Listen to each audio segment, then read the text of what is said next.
Untuk dokumentasi tentang Trump itu menurut saya lebih gimana gitu ya daripada seorang Pangeran Andrews. Betul. Jadi memang ini segala macam itu yang dalam bukunya Ray Dalio itu disebut ketertiban internal.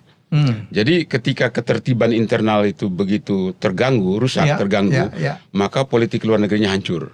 Maka positioning dia, hubungan dia dengan negara-negara lain itu akan serampangan seperti sekarang ini. Serampangan. Jadi kembali ke Marco Rubio tadi, Pak. Nah, kembali lagi di Indonesia kan ternyata penggantian Marco Rubio. Dia bilang bahwa yang paling kita suka itu Marco Rubio. Kalau Marco Rubio ya kelanjutan dari Trump. Makan begitu. Tapi kan caranya, ini kan gini loh, Bang. Saya kemarin ngobrol juga dengan Dharma Pongrekun ya. Sebenarnya itu udah diatur. Akan ini, cuma cara menyampaikan.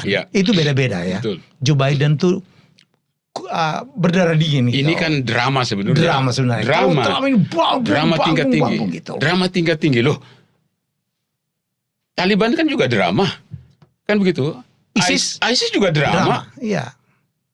Ada saya teman orang Intel di Amerika telepon saya kemarin malam. Saya bilang, bagaimana dengan Hamas?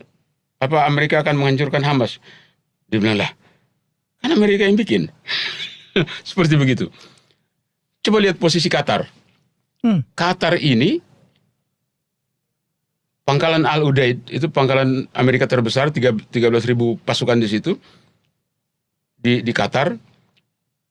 Tapi dia ini adalah pendukung Hamas. Israel tidak suka dia, pemerintahnya. Tapi kan kasusnya masih bergulir. Sumbangan Qatar kepada Benjamin Netanyahu untuk pemilu. Kan bergulir, masih jalan kan? Kan begitu. Itu Qatar yang sempat diserang oleh Iran ya, Bang? Iya, enggak. Qatar ini yang pangkalan udara Amerika. Pangkalan udara Amerika. Nah, sekarang yang diserang Iran yang kemarin kan? Ya itu dia diserang itu.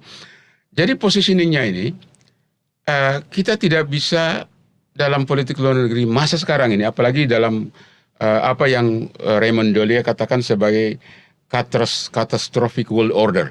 Jadi 3 skenario peaceful coexistence itu akan gagal, akan muncul skenario bifurcated world di mana dunia terpecah lagi. Kemudian skenario ketiga itu adalah ujung-ujungnya itu akan semua negara tata dunia baru itu akan membentuk apa yang disebut catastrophic world order. Dunia tanpa aturan. Dunia tanpa aturan seperti itu. Nah sekarang lihat. Sekarang ini kah? Ini coba lihat. Presiden Trump memainkan peran yang semestinya dimainkan oleh PBB. Dan PBB, dia keluar semua dari PBB kan? Dia keluar semua. Kan dia lihat. PBB itu kan organisasi yang mereka dirikan. Mereka dirikan sendiri dan dia penyumbang terbesar di situ. Tapi dia menganggap ini tidak seperti yang dia mau, tidak seperti yang dia mau kan gitu kan. Dia bikin lagi. Kita tidak tahu ini Board of Peace ini akan kemana. Begini, saya baca jarak jauhnya begini. Kenapa jadi Board of Peace itu Trump tidak khususkan hanya untuk Gaza? Itu kan nggak ada orang yang pikir tuh. Orang pikir hanya untuk Gaza, tidak begitu. Board of Peace itu dalam pikiran Trump itu adalah dia mendirikan satu lembaga untuk menangani konflik di seluruh dunia, bukan hanya di Gaza. Kenapa? Karena sekarang muncul ketegangan baru yang akan menghancurkan Camp David Accord. Mesir dengan Israel sekarang tegang kembali. Netanyahu telepon ke Marco Rubio, tolong hentikan, bilang sama Mesir berhenti menumpuk pasukan di Semenanjung Sinai. Gitu. Pasukan Mesir sekarang penuh di Semenanjung Sinai. Kenapa pasukan Mesir penuh? Karena Israel mengakui Somaliland. Israel mengakui Somaliland untuk ingin membangun pangkalan di situ untuk menghantam Houthi di Yemen. Netanyahu punya rencana seperti itu. Langsung Presiden LCC perintahkan pasukan Mesir sekarang sudah penuh di Semenanjung Sinai. Sudah penuh di Semenanjung Sinai. Kondisinya sama seperti waktu Gamal Abdel Nasser mengipas untuk menghajar Israel. Seperti itu sekarang. Padahal sebelumnya dalam konflik Gaza Palestina Israel, Mesir itu kan tidak kooperatif ya. Tidak kooperatif. Dia menutup pintu bantuan dari untuk Palestina gitu. Betul. Dia nggak buka pintu. Dia nggak mau ribet. Dia nggak mau ribet. Gitu. Nah sekarang ini Camp David Accord tahun 79 itu.